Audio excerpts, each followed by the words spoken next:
back myself up, then if you just pass me that ball, and then I just give her like that.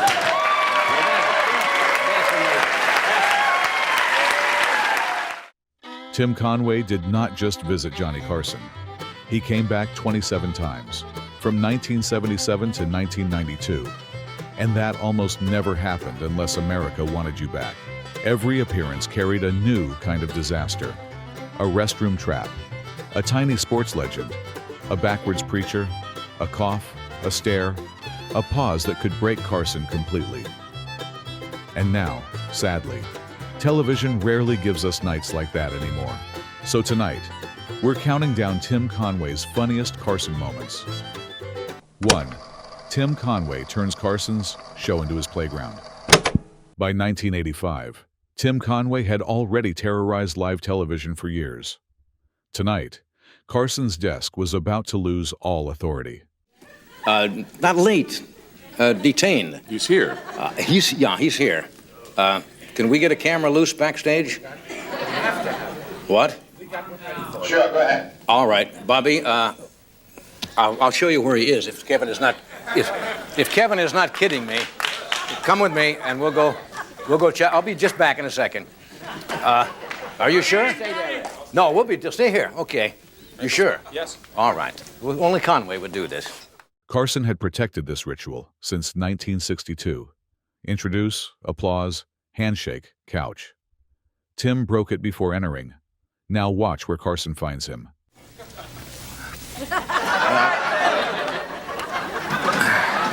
What, oh, come on. Tim. What is the problem?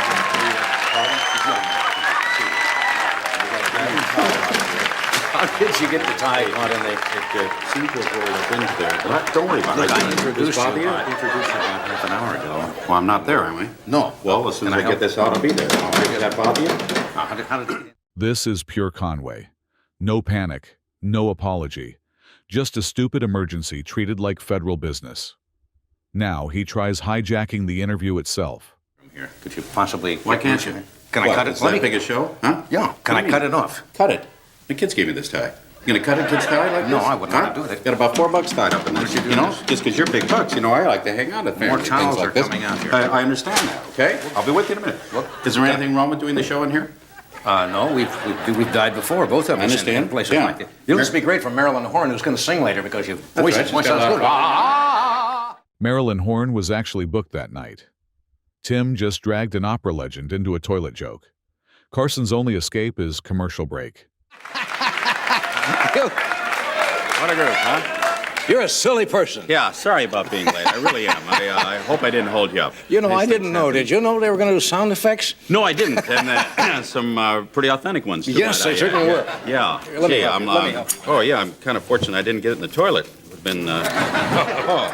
The cut tie becomes the punchline before the interview even starts. Then Conway turns a book plug into evidence for divorce court. Just give them a 4-hour excuse? Certainly, yeah. Hi, honey. Always start off with hi, honey. Of course. I'm sorry I'm 4 hours late. I just stopped off to get my car washed, and darned if Sally didn't talk me into getting a special super wax job. By the way, I bought you that new watch you wanted. Gift suggestion, new watch. $100, $20 for the Timex, and $80 for Boom Boom Sally, the hot waxer at the washer-drawer. The book was sold as a guide for late husbands. Conway plays it like a criminal manual. His next trick needs only one cough. What you have to do, I call it the cough for life. If you come in at 3 o'clock in the morning and your wife says, "Where have you been?" You go, "Where have I been?" I'll tell you. Now, That's the kind of kick into... during that cough, you better come up with your life. And a pretty decent excuse, might I add. Yeah, just... That cough is Conway's timing in miniature. He buys 3 seconds and weaponizes silence. Then Carson hands him a story with real danger. What could this be? And she actually said to me, you want to get it on? Now, what I'm trying to do is think, how do you explain to your wife when you get home what I had to do to save 281 people?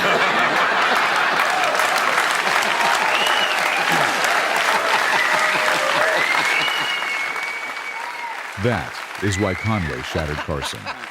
He could turn a restroom, a cough, and a hijack story into the same perfect trap. 2. Tim Conway's first Carson appearance became a story Carson never forgot. Tim Conway's first Tonight Show appearance gave Carson a story he never forgot. Before Conway reached the couch, Carson had already lost control. And we went on eating. Now, what had happened? And 10 minutes had passed, and we figured the regular fellow who comes to run the picture is gone to the projection booth. So we sit there, and about 10 minutes later, it was Tim Conway who would come, and right. Tim simply said, and Gene didn't recognize him, Right. Tim says, "I'm here for the picture." And Gene took Tim, led him into the projection room. And so Conway, with his mind, sat in there for about 10 minutes and finally walked out while we're having dinner and says, "I got the first roll of film on, the picture will be ready in about 10 minutes, and walked out of the dining room. Hadn't said a word. Led him to the projection room. He's a... That story shows Conway's weapon, absolute commitment to nonsense. Now watch him walk out and pretend he barely knows Carson has a job. I wasn't going to come out all evening that night. I felt, what the heck, it was a lot better in there than going out and eating with Harvey. But that was a weird night. The man actually said, "Are you here for the picture?" And I said, "Yes," and he put me right in the projection room. And you sat there. Yeah. Well, I didn't know whether that's where you wanted me or not. So I just figured, what Since the heck. first roll is on, I'll have it roll. Yeah. Look, I've been doing this show now. At the end of this month, we have an anniversary show coming up. We're starting our 16th year. You have never been on this show. That's true. And I know we have asked you before. Well, I didn't know you did this. Carson had waited 15 years to get him here. Conway instantly treats America's late-night king like a neighbor who runs movies at home. Nothing happened? Nothing has happened. I saw Corman. Corman got up. He tried to Pasadena start and tried to get a standing ovation going. Yeah, it didn't go too well, did it? No, he was the only one. Yeah. Harvey stood up, and you looked out, and nobody. There was Corman, and finally Harvey sits down. And Yeah, he's embarrassing. Just before I went on, the director, Bill Carruthers, who I thought did a sensational job at the Emmys, he said, "We are really running long." He said, "Don't go out there and horse around. Just go out and say thank you." And I said, "Okay."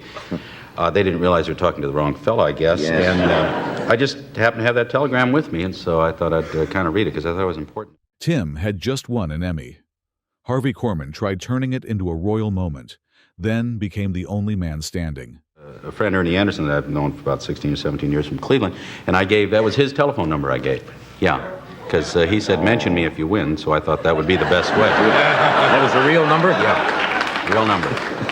Yeah, he's still getting calls. Incidentally, if you didn't get that number,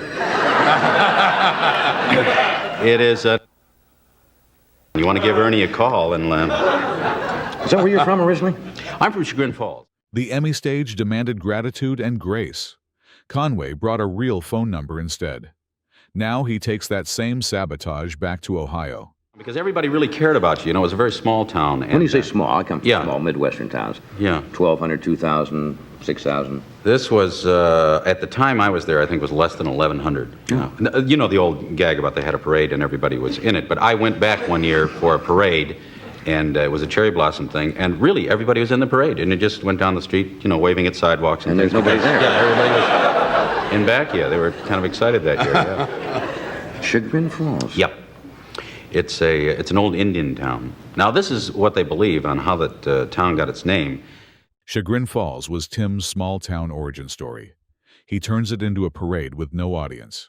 Next, Carson asks one harmless biography question. Isn't that exciting? Yeah, you could record that and save yourself a lot of money, and just play that each time. Yeah. We're talking with Mr. Timothy Conway. Did your mother call you Timothy as a kid?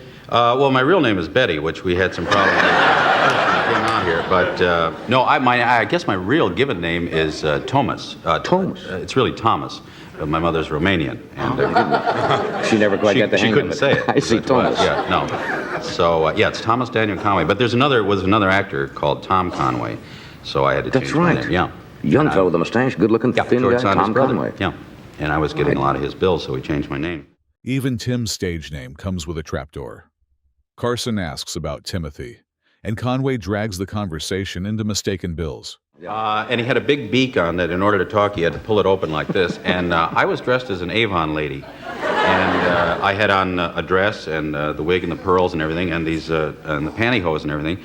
And he had had a personal problem, which he was trying to talk to me about. And he said, gee, I don't know what to do. And he was pacing up and down with this chicken thing on and talking like that. Yeah, and going, you know, if I don't find a solution to this thing. And I was sitting there listening to him, and I said, you know, would it be better if we got out of these outfits first? I just can't lock into this thing. You know? And, a man talking through chicken lips. And That was Conway's gift. He made serious men defend ridiculous situations. Carson brought him on once, then had a story forever. 3. Tim Conway turned Carson's studio into a cartoon disaster.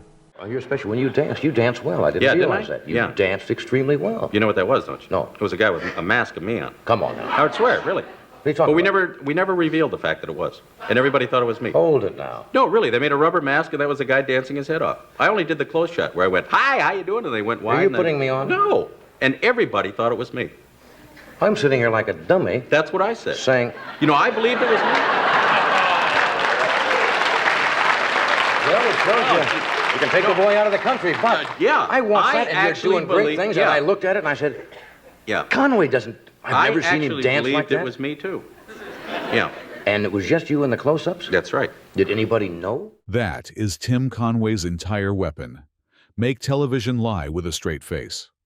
Now, rewind to the night. Carson's studio became a disaster factory. You gotta time it just right. Tommy, how's it going? The Funny sketch. Thank you. Do you like that? No, but it was a funny sketch. Personal opinions notwithstanding. No. It really was. I didn't know you were doing that actually live. Yes. Until I saw you coming running back there in your underwear. That's good. Yes. That's good stuff. Kind of cute in my skivvies, aren't I?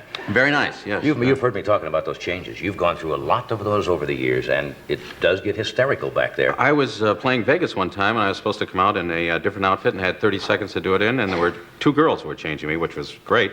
And they did the whole thing, and I came out, and I didn't have the shirt on. Just the tie and the whole thing, and they forgot the shirt. Carson had just survived a Superman sketch. Tim turned backstage quick changes into a nightmare closet with legs, panic, and 1 missing shirt. Oh. Was that a put on, you silly guy? Yeah. They thought of a thing that, especially I think it kind of applies to my show, that there should be a comedy patrol. That instead of getting a rating, that after you do a show, the comedy patrol comes by, and if your show is bad, they actually come to your house and shoot you. Wouldn't that prevent a lot of bad shows? Really? That's right. Because you'd think twice before you actually put a show on. Yeah, you know so what I mean? Vigilante kind of. Yeah, a guy comes and says, I saw your show. You're no longer, you have to get out of show business, can no Right. longer perform. Right. Lots of it. There wouldn't be much left on television. No, that's true. Well, if you only got shot in the foot, it wasn't that bad. You know what I mean? Yeah.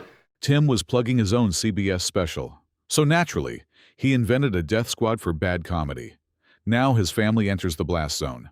I love the, Like, how are the kids, you know? Yeah, I loved starting with an earthquake. I thought that was good. Yeah. That's right. Where were you during when it first hit? I was watching, as most people, the Rose Bowl, and had to, get the kids out of the way to get outside because a situation like that. Kids cluttered up the door, well, did they? They were all under that door jam. They're selfish. They're selfish little people. They really are. I've never found that out until a crisis like that. They will try to protect themselves. Selfish little people. It's grim. We had when the other one hit, which was about maybe. Southern California had just shaken during Rose Bowl season. Carson asks about danger. Tim immediately frames his children as tiny emergency villains. In doing a lot of shows as we do, where you do physical stuff, they put you on a wire to do flips and things like that, and then they hang you. I was at Universal one time when they thought it would be funny to leave me there at lunch, just hanging. You're 12 feet off the ground. So now, whenever I do any of those things, the first thing I get is a pair of wire cutters, because if you are doing something and there's an earthquake, you don't find a stagehand going, we better get him down. That's right. No, sir. They're in the 48 Dodge heading for Barstow. Yeah, he's on the bus on the way home, and you're going, boy. That was a big one. Yeah, and you can't unscrew those things. The episode opened with Superman talk. Tim drags flying effects back to Earth. One quake, no stagehands, and a comedian dangling like bait. And this huge chicken head, in order to talk to me, had to lift up the beak. And, listen, and I was dressed as an Avon lady. And just sitting there in a dress with pantyhose and stockings and earrings and everything. And he was telling me a serious problem which he was involved in at home. And he's going, you know, I don't know. And he's walking up and down with these chicken feet going, I feel, you know, and boy, my life, and I can see it. And I'm going, well, you know, I feel basically. And I suddenly realized the chicken talking to an Avon lady. This isn't right. And I said, you know, Harv, I'm really interested in this, but could we wait until later when you're not a chicken and I'm not an Avon lady? You know? So we went out to do a sketch, which we never did. Tim and Harvey were Carol Burnett royalty. Then Conway explains the murder weapon. Make a grown man confess pain while dressed as poultry. To throw it to third to get Timmy out. Now, Timmy started sliding about where the shortstop was standing. So, Long slide. slid, got up, slid again, slid, slid. He had the slide down, but it was a little early. You know what I mean? So by the time he got to third, I thought, this is great. My three boys are going to be on base. So the guy all he had to do is touch the base. He would have been out. But he saw this kid kept sliding. So I figured, well, I'll tag him when he comes over here. So he tagged him. He was out by 20 yards. And so Timmy, as he was walking, he stood on the base, and I said, safe! By the late 70s, Tim had become family-friendly chaos. Now, he turns Little League into a suburban riot with one corrupt dad call. 4. Dunk Dorf makes Carson believe the NBA has lost its mind. I have to, if you just hold on to that, sure. I got this is a little special piece of equipment that they allow me to use in the NBA. You see, I didn't know. What I do is carry this little box out with me to the thing, and I just try to get up onto it like that. It's kind of balanced like that, and then see, I can maneuver it pretty good around the course like that, and I can guard it as they come down the old field like that. They let you do it. Now let me do that. Right. So then once I get down here, I set myself up. And if you just pass me that ball, and then I just give her like that. Dorf just turned an NBA dunk into furniture assembly. Rewind to how Carson led him on the Lakers. The ball is pretty much designated for what you call, very tall players. Yes. Most of them 6'8", 6'10", 7 feet. There was one exception. Spud Webb was on the show. I think it's about 5'7". And we have another player here tonight in the NBA that's actually even shorter than Spud Webb. Boy.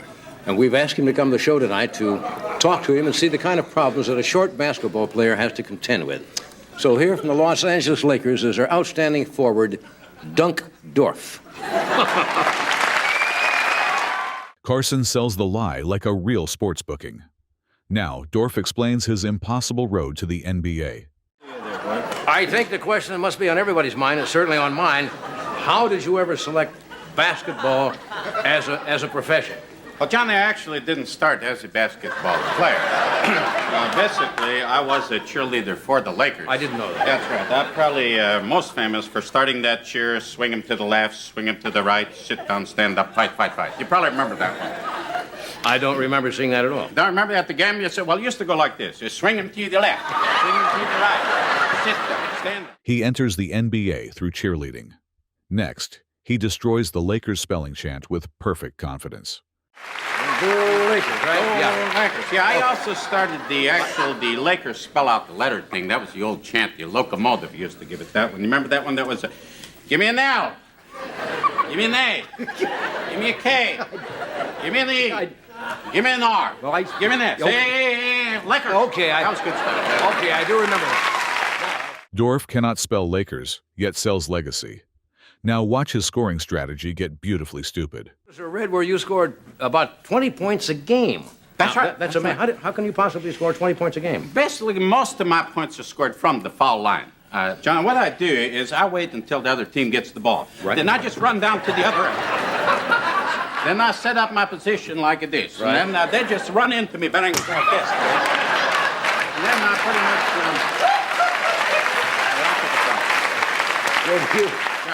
His offense is human roadkill with free throws. Now, Carson asks whether he ever touches the ball. That's intriguing. Right. But do you ever actually get to handle the ball during the game? I do. Once in a while, they'll get it to me. I'm pretty doggone good, the ball handler, you know. I'm short, but once they get it to me, I got it. It's hard.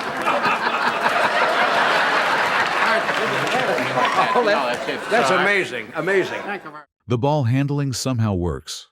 Then Carson realizes Dorf sees basketball from the worst possible altitude. Imagine, I guess at your height, you actually see a different game than the other players. Johnny, at my height, I not only see a different game, I smell a different game.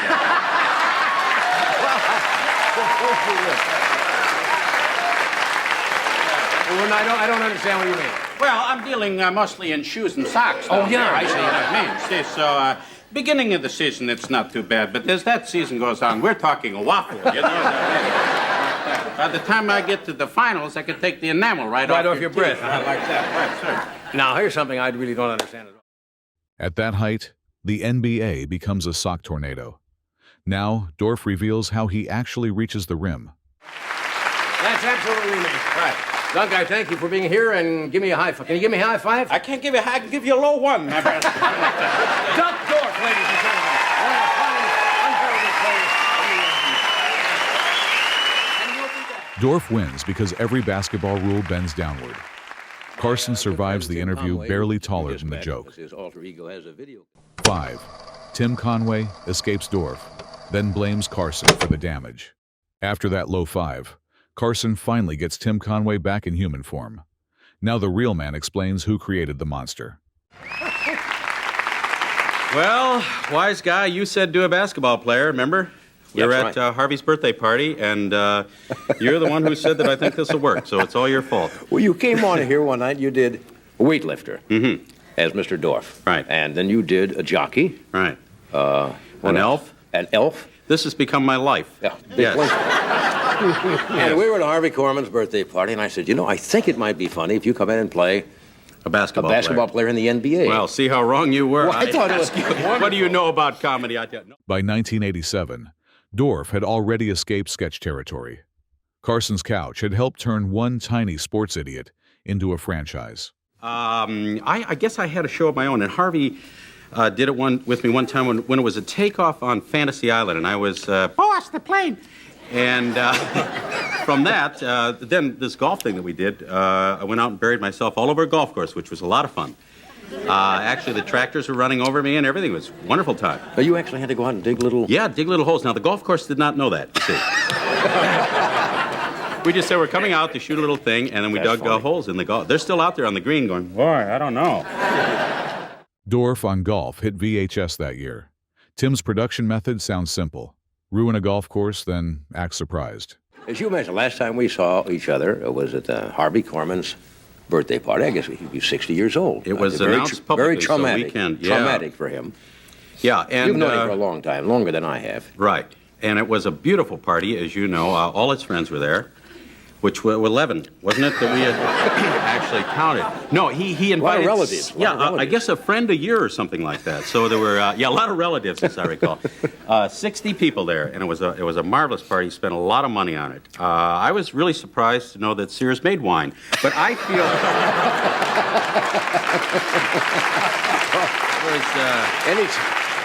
Anytime you get one that has a twist top on it. Yeah, you know that, and the date on it was Tuesday, which I thought was, at least it was fresh. You know, that's important. Now, Harvey Korman enters. Carol Burnett royalty, 4-time Emmy winner, and Conway's favorite target for cheapness. Are you saying here publicly that Harvey is penurious? Not only that, but he's cheap. Cheap. Parsimonious, too. Yeah, we did a commercial in New York, so we went in together, and that was a time that the airfare were at war and everything. So he said, I think we should take, get on a cheaper flight to go in. And I said, let's go on a real American Airlines or something.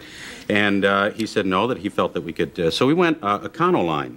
Econoline? We flew from Los Angeles to New York nonstop for $3, which was amazing. They gave you, when you went there, you got a boarding pass and a folding chair, which is, you just, wherever you want to sit on the plane. There was no entertainment on the plane. There was a high school play, so it was very nice. And we taxied from Los Angeles to Dallas. Econoline. I think when you see a pilot in the cockpit going, get out, you've got problems up. Air travel comedy was booming after deregulation. Conway imagines a fare war so cheap, the airplane comes with folding chairs. Instructions on the plane that if if the oxygen in the cabin happens to decrease, that you breathe normally, put the thing over your face and mouth. Continue breathing and just normally. continue breathing normally. Now, can you imagine, and you go, well, we're dropping about 10,000 feet a second here. I better breathe normally. Yeah, we're going to hit that mountain soon, I would imagine. And, honey, did you lock that door before we left? Every traveler knew that oxygen mask voice. Tim asks what happens when calm instructions meet a mountain at 10,000 feet per second. All about that stuff. You've been religion. Did you still go to confession and things like that? Are you still? There's not a priest alive that has that kind of time. I know. I was just going to say. You're talking about, You're talking about major telecons. You know, priest brings his lunch into the confession. That's right. It's going to be a long day here. That is Conway off stage. One character removed, 6 trapdoors open, and Carson happily falling through everyone. 6. Tim Conway turns a sermon into a career disaster. After Dorf, Conway returns with another disguise. Reverend Raleigh D. a preacher with one message America never expected from Sunday television. Talk about the effects of this evil brew, for it can make you wonder who you are, where you are, and what you are. Amen. It can boggle your mind. It can make you slip and slide and falling down drunk. Now I want to tell you, my dear friends, when it comes to liquor, as for me, I love it.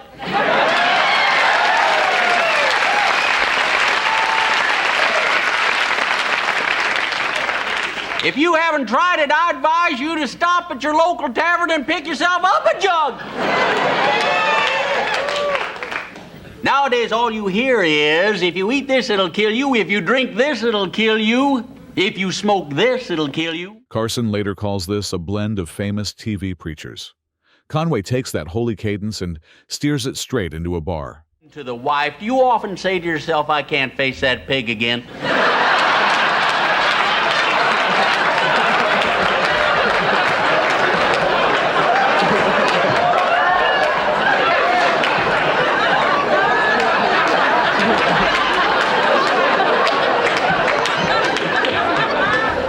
Do you say if I have to look at that ugly puss one more time, I'm going to toss my cookies? I'll tell you, my dear friend, you stop in at your local tavern, tell your friendly bartender, Jimmy, Joey, Terry, or Tommy, to pour you a large glass of that magic number, and I'll guarantee you, you'll go home to the prettiest little woman in the valley. The sermon has now become marriage counseling from a tavern stool. Next, Reverend Tucker takes his advice to the office. Friends, I'm not talking about an occasional snort.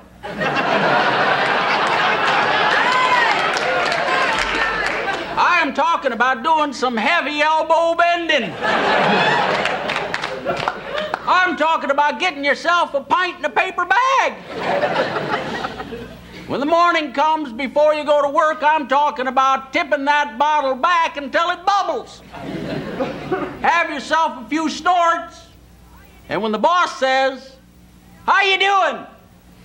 you tell him, "It's none of your damn business."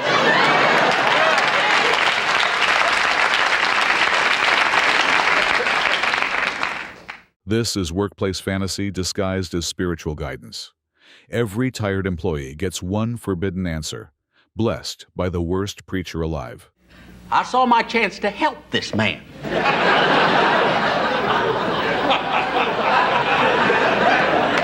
I dipped into the cookie jar and took out a rum ball. I gave it to him. I could tell by the way he rolled it around his tongue that he liked it. My dear friends, 5 weeks later, that man had left his family, his job, and was on Skid Row. I used to get a card from him every time he sold a pint of blood.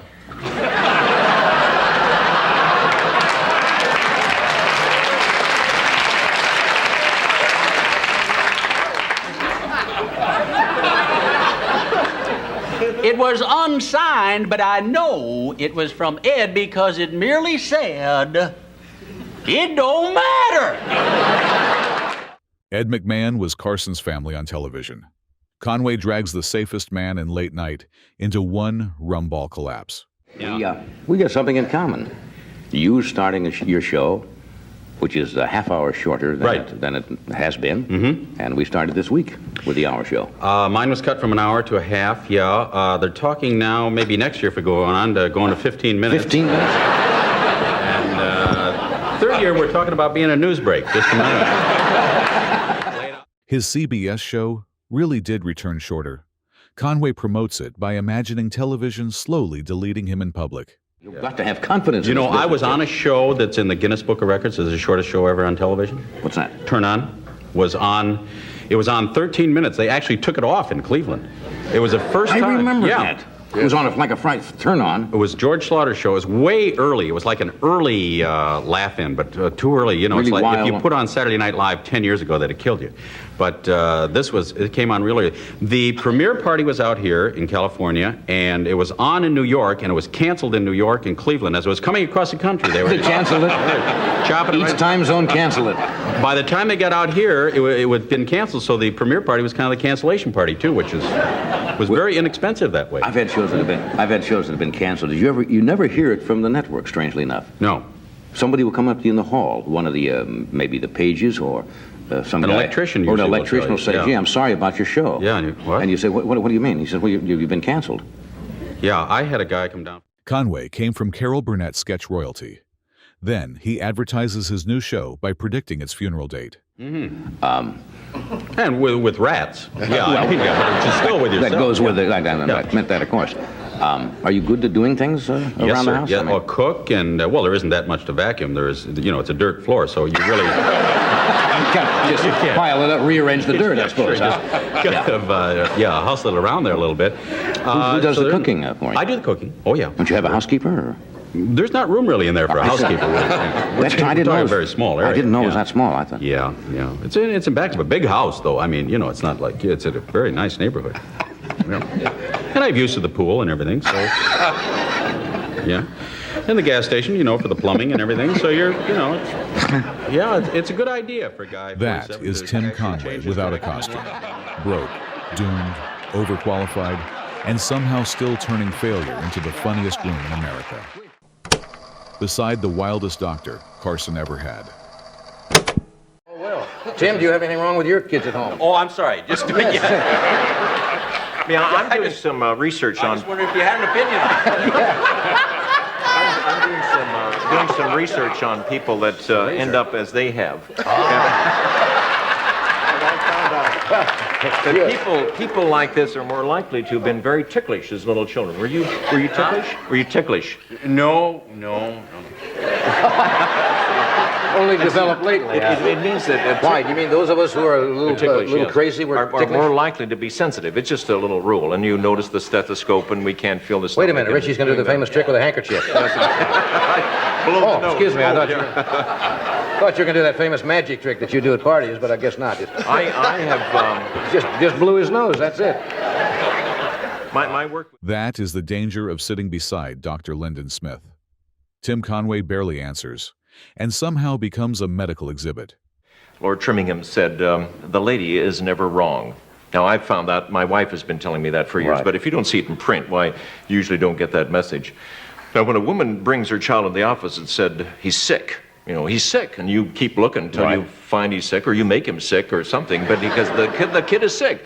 And you can't examine him and say he's not sick, because they'll go to another doctor, and that's bad for business. So you find that he's sick, or you find he's got pinworms, or, there's something that's going on with that child, because the mother knows best. Smith was a Portland pediatrician with tiny TV house calls. On Carson's couch, he turns motherly instinct into stand-up law. And the father brings the kid in and said, my wife says he's sick, looks okay to me. So, and so he's not, but we believe the woman, and it really makes some sense. And we've been, the times that we're burned are the times we don't believe that woman. So for heaven's sake, if a woman comes on and says something, believe her. You just nod your head. It's not being henpecked. It's just, it's God's truth. They've got some message that God gave to them that's when they say something. My wife says that the bad behavior of our children is from the bad genes from the father's side of the family, and it's often true. You get women's response. Now, Tim is watching a doctor use family medicine like marriage comedy. The mother diagnoses, the father shrugs, and every husband loses. Your question yet? Yes, you asked me if I've been reading things. Yes.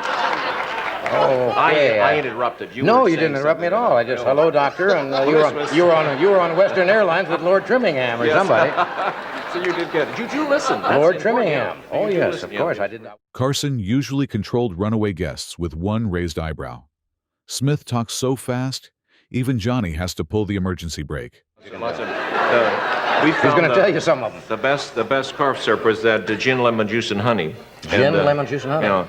We ran out of that one night, and the kids came in and were standing and barking by the bed one night, and I had to give them, I didn't have the right ingredients, so it was bourbon and some antihistaminic and some molasses. It was so bad, they never complained again. So if you make the cough syrup taste too good, they're in there every 20 minutes, coughing and barking and stuff. So you have to kind of watch that.